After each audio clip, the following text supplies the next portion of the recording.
आज मैं आपके लिए एक कहानी लेके आई हूँ जिसका नाम है माँ की आखिरी इच्छा। शारदा को उसके इकलौते बेटे ने एक वृद्धाश्रम में ले जाकर छोड़ दिया। शारदा का ये वही इकलौता बेटा था जिसके लिए इस माँ ने जीवन भर संघर्ष किया। इस बेटे के लिए वो सब कुछ किया जो एक माँ को करना चाहिए था।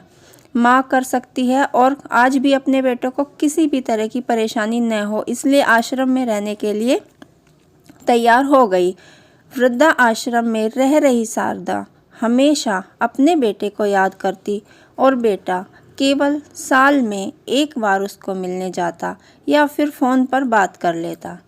कई साल बीत गए। वृद्धा आश्रम से बेटे को एक दिन फ़ोन आया।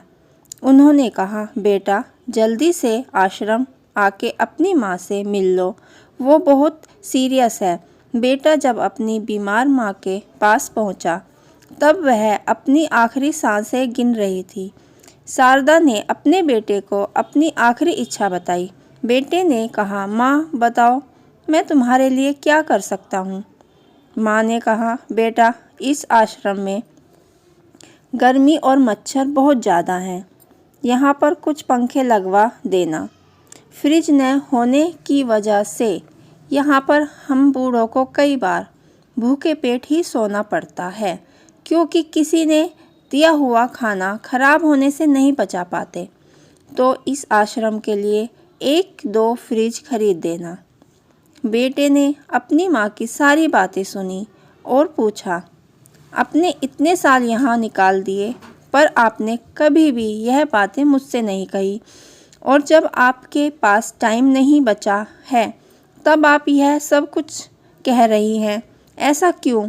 शारदा ने बेटे को जवाब देते हुए कहा, बेटा मैंने गर्मी, भूख और पीड़ा सहन कर ली, लेकिन मुझे पता है जब तेरे बच्चे तुझे यहाँ पर छोड़कर जाएंगे तब तू यह सब सहन नहीं कर पाएगा। इसलिए तेरी सुविधा के लिए मैं तुझे यह सब लाने के लिए कह रही हूँ। माँ की यह बात सुनकर बेटे को अपनी करनी पर पछतावा हुआ, पर अब सब कुछ खत्म हो चुका था। शारदा इस दुनिया को अलविदा कह चुकी थी। यह कहानी अगर आपको अच्छी लगी तो चैनल को लाइक, शेयर और सब्सक्राइब करना मत भूलना।